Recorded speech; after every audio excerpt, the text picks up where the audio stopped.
Once upon a midnight dreary, while I pondered, weak and weary, over many a quaint and curious volume of forgotten lore, while I nodded, nearly napping, suddenly there came a tapping, as of someone gently rapping at my chamber door. "'Tis some visitor," I muttered, tapping at my chamber door, "only this, and nothing more." Distinctly I remember, it was in the bleak December, and each separate dying ember roared its ghost upon the floor. Eagerly I wished the morrow. Vainly had I sought to borrow from my books surcease of sorrow for the lost Lenore, for the rare and radiant maiden whom the angels named Lenore, nameless here for evermore.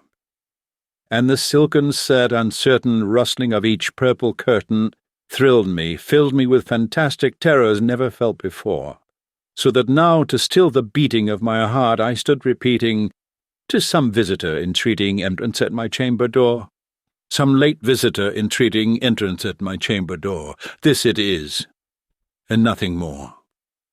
Presently my soul grew stronger, hesitating then no longer. "Sir," said I, "or madam, truly, your forgiveness I implore, but the fact is I was napping, and so gently in your chamber rapping, and so faintly you came tapping at my chamber door, that I scarce was sure I heard you. Here I opened wide the door. Darkness there, and nothing more. Deep into this darkness peering, long I stood there, wondering, fearing, doubting, dreaming dreams no mortal ever dared to dream before. But the silence was unbroken, and the stillness gave no token, and the only word there spoken was the whispered word, "Lenore?" This I whispered, and an echo murmured back the word, "Lenore." Merely this, and nothing more. Back into the chamber turning, all my soul within me burning. Soon again I heard a tapping somewhat louder than before. "Surely," said I, "surely that is something at my window lattice. Let me see then what thereat is, and this mystery explore. Let my heart be still a moment, and this mystery explore. 'Tis the wind, and nothing more." Open here I flung the shutter, when, with many a flirt and flutter, in there stepped a stately raven of the saintly days of yore. Not the least obeisance made he, not a minute stopped or stayedly, but with mien of lord or lady, perched above my chamber door. Perched upon the bust of Pallas, just above my chamber door. Perched and sat, and nothing more. Then this ebonite bird beguiling my sad fancy into smiling, by the grave and stern decorum of the countenance it wore. "Though thy tress be shorn and shaven, thou," I said, "art sure no craven. Ghastly, grim, and ancient raven, wandering from the nightly shore, tell me what thy lordly name is on the night's Plutonian shore." Quoth the raven, "Nevermore." Much I marvelled at this ungainly fowl to hear discourse so plainly, though its answer little meaning, little relevancy bore. For we cannot help agreeing that no living human being ever yet was blessed with seeing bird above his chamber door, bird or beast upon the sculptured bust above his chamber door, with such a name as Nevermore. But the raven, sitting lonely on the placid bust, spoke only that one word, as if his soul in that one word he did outpour. Nothing further than he uttered, not a feather than he fluttered, till I scarcely more than muttered, "Other friends have flown before. On the morrow he will leave me, as my hopes have flown before." And the bird said, "Nevermore." Startled by the stillness broken by reply so aptly spoken, "Doubtless," said I, "what it utters is its only stock and store, caught from some unhappy master, whom unmerciful disaster followed fast and followed faster, till his songs one burden bore, to the dirges of his hope that melancholy burden bore, of nevermore."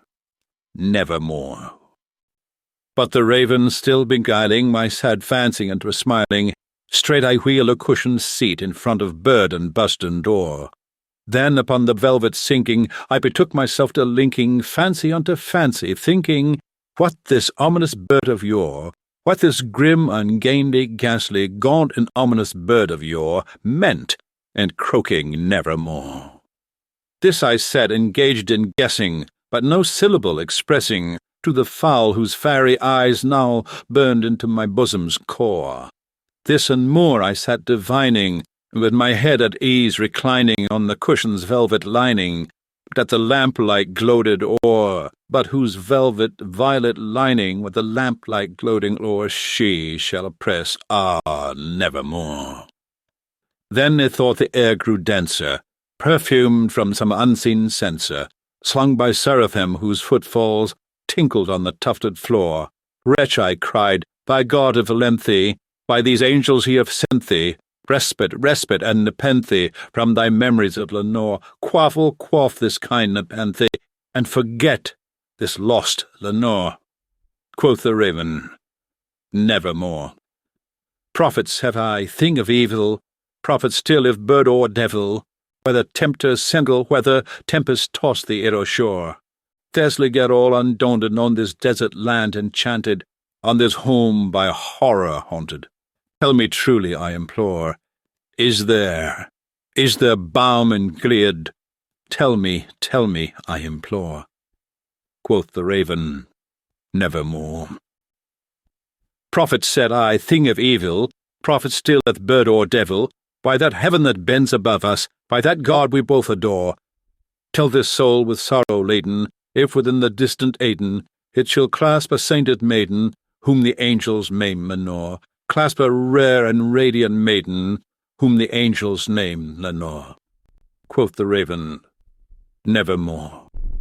Be that word our sign of parting, bird or fiend, I shriek upstarting. Get thee back into the tempest and the night's Plutonian shore. Leave no black plumes the token of that lie thy soul hath spoken. Leave my loneliness unbroken. Quit the bust above my door.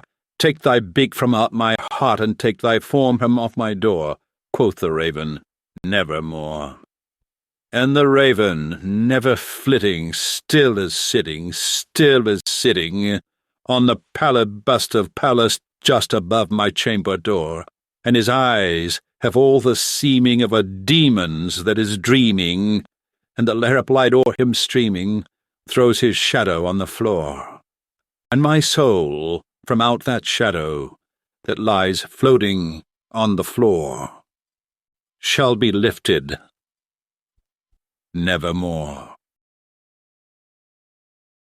This has been The Raven by Edgar Allan Poe. Thank you for listening. If you liked this recitation, don't forget to leave a thumbs up or subscribe to our channel so you don't miss the next recordings.